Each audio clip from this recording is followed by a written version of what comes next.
প্রিয় দর্শক, আসসালামু আলাইকুম। সবাই কেমন আছেন? আলহামদুলিল্লাহ, আমি ভালো আছি। স্বাগতম জানিয়ে শুরু করছি আজকের পর্ব। আজকে আপনাদের মাঝে নিয়ে এসেছি গরুর মাংসের বিফ তেহারি রেসিপি, একদম সহজভাবে। যেহেতু সামনে কোরবানি ঈদ, আর এত সহজভাবে এই গরুর মাংসের বিফ তেহারি আপনাদের মাঝে নিয়ে এসেছি। অবশ্যই ট্রাই করবেন আপনারা। এখানে আমি গরুর মাংস ভালোভাবে ধুয়ে পরিষ্কার করে নিয়েছি। হাড়, চর্বি, সলিড মাংস সহ আমি নিয়েছি। আর মাংসগুলো আমি ছোট ছোট টুকরো করে নিয়েছি, দেখতে পাচ্ছেন। আর এখানে আমি চুলায় পাতিল বসিয়েছি। পাতিল বসিয়ে দিয়ে আমি তেল দিয়েছি। তেল দেওয়ার পর আমি এখানে পেঁয়াজ দিয়েছি 1 কাপ। পেঁয়াজ দিয়ে আমি এখানে কম তেলে রান্না করে দেখাবো আপনাদেরকে। আপনারা আপনাদের যতটা তেল খেতে পছন্দ করেন ওইভাবে রান্না করবেন।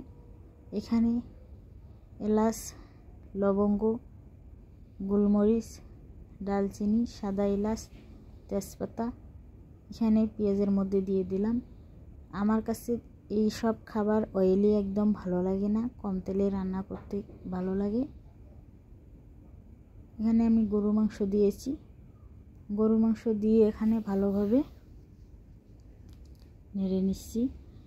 এখানে আমি 5 মিনিট মাংসটা কষিয়ে নিলাম। কষিয়ে নেওয়ার পর এখানে আমি লবণ দিয়েছি। আমি এখানে পরিমাণ মতো লবণ দিচ্ছি। 2 টেবিল চামচ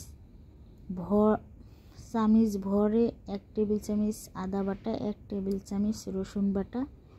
আর অফ ক্যামেরাতে আমি এখানে টক দই ব্যবহার করেছি, কারণ ক্যামেরাটা অন করতে ভুলে গিয়েছিলাম, এই জন্য ক্ষমা দৃষ্টিতে দেখবেন। এখানে জিরা, ধনিয়ার গুঁড়া, গরম মশলার গুঁড়া, জয়ফল, জয়ত্রীর গুঁড়া এগুলো ঢেলে দিলাম। মশলাগুলো দিয়ে এখন আমি ভালোভাবে কষিয়ে নিব। ভালোভাবে নেড়ে চেড়ে কষিয়ে নিচ্ছি মাংসটা যেহেতু মশলাগুলো ভালোভাবে যেন লেগে যায় মাংসের মধ্যে। আর দেখুন, আমি এখন ঢেকে দিচ্ছি। এভাবে ঢেকে ঢেকে আমি 20 মিনিট রান্না করে নিয়েছি। দেখুন, মাংসটা আমার প্রায় সিদ্ধ হয়ে গেছে। আর বেশি সিদ্ধ হতে লাগবে না, কারণ আমি যেহেতু এখানে 20 মিনিটের মতো ঢেকে ঢেকে রান্না করে নিয়েছি। এখন আমি গরম পানি দিয়ে দিলাম। আমি এখানে বেশি পানি দিব না, অল্প পানি দিয়েছি।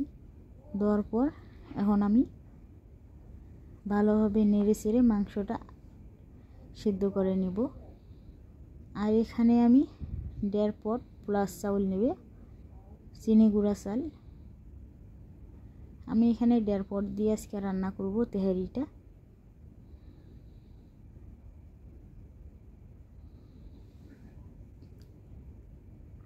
এখানে 1.5 পট চাল নিয়েছি। যেহেতু আমার হাফ কেজি মাংস, আমি 1.5 পট চাল দিয়ে রান্না করব।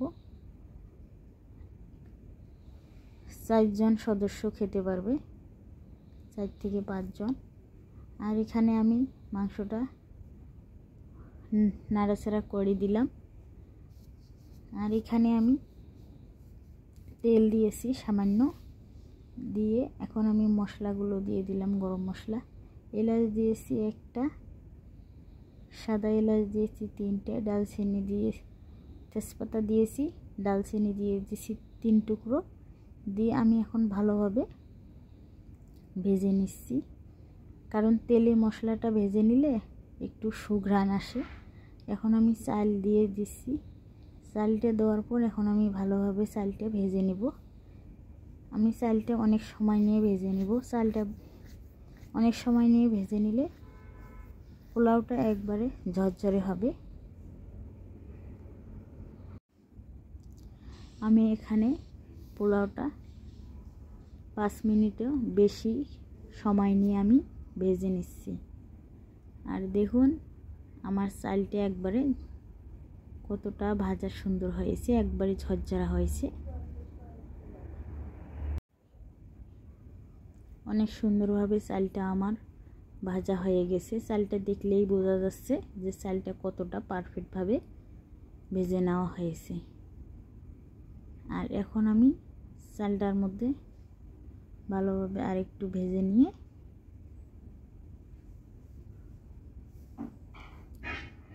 তো আমার এখানে 1.5 পট চাউল আছে, ওই অনুযায়ী আমি 3 পট পানি দিব।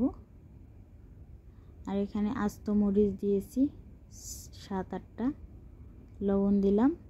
দেওয়ার পর এখন পানিটা বলক ওঠার পর আমি এখন তেহরির মাংসগুলো দিয়ে দিচ্ছি। মাংসগুলো দেওয়ার পর এখন আমি ভালোভাবে নেড়ে চেড়ে নেব। নেড়ে চেড়ে নেওয়ার পর এখানে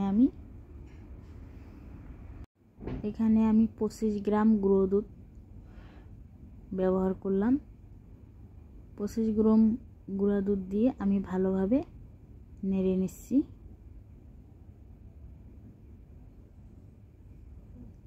দেখুন আমার ভালোভাবে নেড়ে চেড়ে নিয়ে এখন আমি পোলাওটা ঢেকে দিব। পোলাওটা এখন আমি ঢেকে দিব। ঢেকে দিয়ে 5 মিনিট পর দেখুন আমার পোলাওটা, এর মধ্যে আমি একটু বিরিয়ানির মশলা অ্যাড করলাম। বিরিয়ানির মশলা অ্যাড করার পর আমি এখন আবার নেড়ে চেড়ে পোলাওটা এখন দমে দিয়ে দেব। ভালোভাবে নেড়ে চেড়ে এখন আমি আবার 10 মিনিটের জন্য দমে দিব। দেখুন চুলার আঁচটা একদম লোতে দিয়েছি।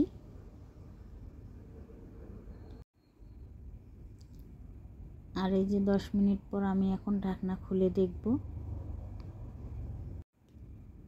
দেখুন আমার পোলাওটা একদম পানি টেনে নিয়েছে। আমার পোলাওটা কিন্তু প্রায় হয়ে গেছে। আর একটু দমে দিলে আমার পোলাওটা একদম পারফেক্টভাবে হয়ে যাবে। যেহেতু আমি চুলার আঁচটা একদম কমিয়ে রান্না করে নিচ্ছি, আর কিছুক্ষণ আমি দমে দিব।